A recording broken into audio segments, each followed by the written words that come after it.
said that the war was ended in Iraq. Yeah. You said Al-Qaeda was decimated. Yeah. You said it was stable. It was. But just because something's stable 2 years ago or 4 years ago doesn't mean that it's stable right now. I don't think there is a strategy. I mean, look, the idea of saying we're going to play whack-a-mole. Whack-a-mole implies that a mole pops up and then it goes down and pops up somewhere else. And what we have now is actually moles popping up all over the place. And instead of taking any of them down, we're just watching this.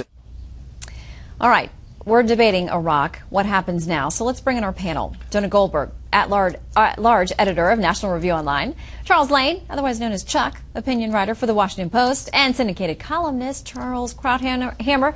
Gentlemen, welcome to all of you. We've had a lot of time to watch this devolve over the weekend, including the capture of a number of critical border towns along the borders with Syria and Jordan. Jonah, where are we right now? Is this a salvageable situation, and whose duty is it to salvage at this point? Well, I hope it's salvageable. Right now, basically, the distinction between Iraq and Syria is almost an abstraction. And I think Barack Obama has stated correctly that our national interest is involved because these are very bad people who have a stated aim of doing damage and harm to the United States of America. So the duty falls to the commander-in-chief to figure out how to fix this problem.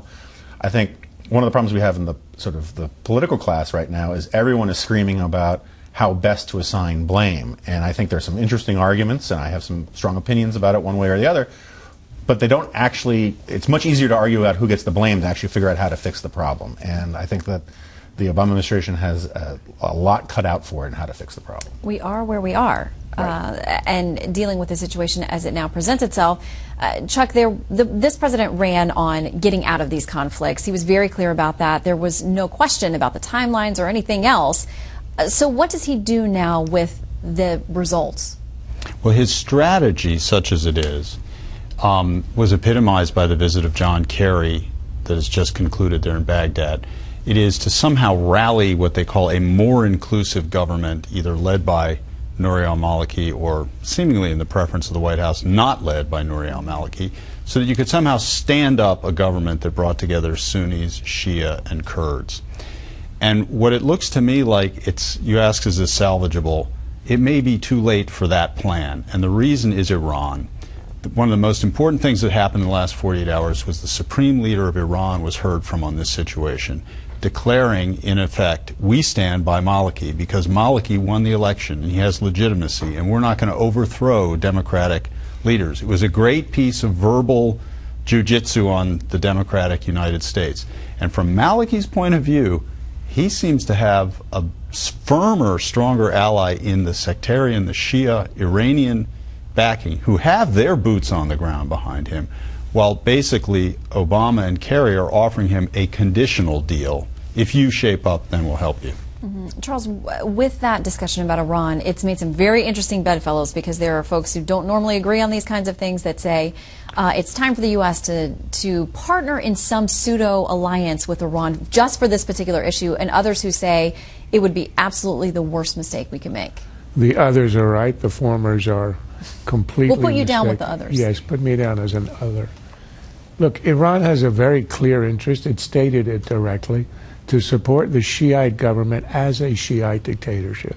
That's why it backs Maliki. It is wrong about him winning the election. Essentially, he lost the election. He got 92 seats to parliament, it's 330. Do the math. He isn't near to a majority. Yes, he won a plurality, but you have to have a coalition.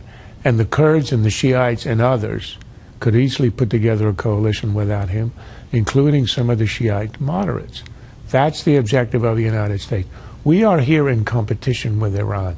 It is not, Kerry spoke about last week, working in concert. He said if Iran has a united and inclusive Iraq as an objective, of course it doesn't. It has a client Iraq as its objective. It wants Maliki in power. So the Maliki government is going to have to choose Iran or us. If Iran, they know what Iran will do. It'll do what it did for Syria, for Assad. We'll send in real troops, the Al-Quds. We'll give them real support, tons of ammunition, we'll be ruthless, and we'll stick around. Of course, it will then rule them, but it would, at least Maliki would survive as a puppet, perhaps. With the United States, they have to wonder, will Obama stick with anything? It's the better choice if you're an Iraqi. You bring back the Sunnis, whose allegiance is purchasable if they have a sense they're going to have a destiny in Iraq. And if you bring them into the government, they can and they will. The Kurds are willing to help the central government. The United States says, if you do this, we'll be with you. But the question is, will Obama be with anyone? He gives red lines that disappear. He leaves the scene. Often he's nowhere to be seen. And that's why we're at a critical point. Does anyone think they can rely on the United States under Obama? It's also telling that Maliki, he didn't go to the Iraqi military, which is still large and there are major units still established. He went to these Shia militias, which is a sign that everyone is going to their historic, cultural, political corners. And by merely doing that, it further delegitimizes the existing military institution as a pan-Iraqi institution. So you can sort of see how we are in this sort of vicious cycle, and it may be too late. Well, and we know now that the U.S. has negotiated some kind of protection for 300 so-called advisors that we're sending in. The State Department has verified that protection. I want to play a little bit, though, from Secretary Kerry talking about what kind of support we may offer there in Iraq. The support will be intense, sustained, and if Iraq's leaders take the necessary steps to bring the country together, it will be effective. It will allow Iraqi security forces to confront ISIL more effectively and in a way that respects Iraq's sovereignty while also respecting America's and the region's vital interests. Chuck, intense and sustained, what does that mean? Boy, those are strong words, and I think what it means, given the shape of the group that they're sending over, is essentially American intelligence and American military operations experts will conduct the Iraqi armed forces in a counter-offensive that they will try to organize to retake these towns, because the leadership of the Iraqi army is incompetent and has essentially fallen apart. But the most important word in that statement by John Kerry was the little two-letter word, if. Mm-hmm.